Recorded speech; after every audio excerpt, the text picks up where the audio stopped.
ನಮಸ್ತೆ. ಬೆಳಗ್ಗೆಯಿಂದ log start ಮಾಡ್ತಾಯಿದ್ದೀನಿ. ಇವತ್ತು ಚಿಕನ್ ಸಾಂಬಾರು ಮಾಡಿ ಮಟನ್ ಸಾರು ಮತ್ತು ಚಿಕನ್ ಸಾರು ಮಾಡಿ ಇಡ್ಲಿ ಮಾಡಿದ್ದೆ ನಾಷ್ಟಕ್ಕೇ. ಇಡ್ಲಿಗೆ ಹಾಕಿದ್ರಿಂದ ಮಟನ್ ಸಾರಿಗೆ ಚೆನ್ನಾಗಿರುತ್ತೆ ಅಂಥೇಳಿ ಮಟನ್ನು ಮತ್ತು ಚಿಕನ್ನಲ್ಲಿ ಸ್ವಲ್ಪನೇ ಪೀಸ್ಗಳು ಹಾಕಿದ್ದೀವಿ. ಯಾಕಂದರೆ ಆಮೇಲೆ ಸಾಯಂಕಾಲ ಬಿರಿಯಾನಿ ಮಾಡೋಣ ಅಂಥೇಳಿ ಸ್ವಲ್ಪನೇ ಸಾಂಬಾರು ಮಾಡಿದ್ದಿದ್ದು. ಈ ನಾಷ್ಟಕ್ಕೆ ಇಡ್ಲಿ ಮಾಡಿ ಮತ್ತು ಕೊಟ್ಟೆ. ಕೀರ್ತಿ ಅವರ ಅಪ್ಪ ಅಮ್ಮ ಇಬ್ಬರು ತಿಂತಾಯಿದ್ದಾರೆ. ಅವರಿಬ್ಬರು ತಿಂದಿದ್ದಾದ್ಮೇಲೆ ಹೇಳ್ತಾಯಿದ್ರು ಹೆಂಗಿದೆ ಅಂತ. ಚೆನ್ನಾಗೈತೆ ಅಂತ ಹೇಳ್ತಾಯಿದ್ರು. ತುಂಬಾ ಚೆನ್ನಾಗಾಗಿತ್ತು ಇಡ್ಲಿ ಮತ್ತು ಚಿಕನ್ ಸಾರು ಮಟನ್ ಸಾರು. ನಾವು ಸ್ವಲ್ಪ ಆಚೆ ಹೋಗಬೇಕಾಗಿತ್ತು ಅಂಥೇಳಿ ಈಗ ಹೊರಟಿದ್ದೀವಿ. ಇದು JC ರೋಡ್ಗೆ ಹೋಗಿದ್ವಿ ನಾವು. ನಮ್ಮ ಗಾಡಿಗೆ ಸ್ಟ್ಯಾಂಡ್ ಇದ್ದಿಲ್ಲ, ಹೋಗ್ಬಿಟ್ಟಿತ್ತು. ಅದು ಹಾಕ್ಸ್ಕೊಂಬರೋಣ ಅಂಥೇಳಿ JC ರೋಡ್ಗೆ ಹೋಗಿದ್ವಿ. ಅಲ್ಲಿ ಪರವಾಗಿಲ್ಲ, ಅಲ್ಲೇ ಸಿಗುತ್ತೆ, ಅಲ್ಲೇ ಹಾಕ್ಕೊಡ್ತಾರೆ. ಅದಕ್ಕೆ ಸರಿ ಅಲ್ಲಿ ಹಾಕ್ಸ್ಕೊಂಬಂದ್ಬಿಡೋಣ ಅಂಥೇಳ್ಬಿಟ್ಟು ಅಲ್ಲಿಂದ ಫ್ಯಾನ್ ಅಂಗಡಿಗೆ ಬಂದ್ವಿ. ಫ್ಯಾನ್ ಇದ್ದಿಲ್ಲ ನಮ್ಮ ಮನೇಲಿ, ನೋಡ್ಬೋದು.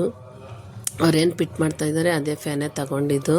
ಚಿಕ್ಕದೇ ತಗೊಂಡಿದ್ದೀವಿ, ಟೇಬಲ್ ಫ್ಯಾನು. ಮೇಲೆ ಇರೋದು ಇತ್ತು ರೆಕ್ಕೆದು, ಅದು ಬೇಡ ಇದೇ ಇರಲಿ ಅಂದ್ಬಿಟ್ಟು ತಗೊಂಡು ಮನೆಗೆ ಬಂದ್ವಿ.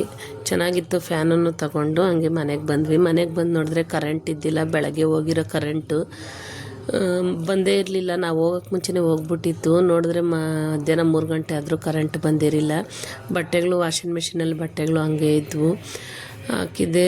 ಅದು ಕರೆಂಟ್ ಇಲ್ಲ ಅಂದ್ಬಿಟ್ಟು ಹಂಗೆ ನಿಂತೋಗಿತ್ತು. ಕತ್ತಲಲ್ಲೇ ಸ್ವಲ್ಪ ಅದಕ್ಕೆ ಬೆಳಕಲ್ಲಿ ಅಂತ ಈ ಕಡೆ ಕೂತಿದ್ದೀವಿ, ಬಾಗ್ಲ ಹತ್ರ ಕೂತ್ಕೊಂಡು.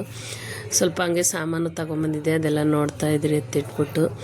ಆಮೇಲೆ ಹಂಗೆ ಮಾತಾಡ್ಕೊಂಡು ಕೂತಿದ್ವಿ. ಸಾಯಂಕಾಲ ಕರೆಂಟ್ ಬಂತು ಮತ್ತು ಆಮೇಲೆ ಕರೆಂಟ್ ಬಂದಮೇಲೆ ವಾಷಿಂಗ್ ಮಿಷಿನ್ ಬಟ್ಟೆಗಳು ಹಾಕಿದ್ದು. ಸಾಯಂಕಾಲ ಅಡುಗೆಗೆ ಬಿರಿಯಾನಿ ಮಾಡಿದ್ವಿ. ವಿಡಿಯೋ ಏನಾದರೂ ಇಷ್ಟ ಆದರೆ ಒಂದು ಲೈಕ್ ಮಾಡಿ, ಶೇರ್ ಮಾಡಿ, ಸಬ್ಸ್ಕ್ರೈಬ್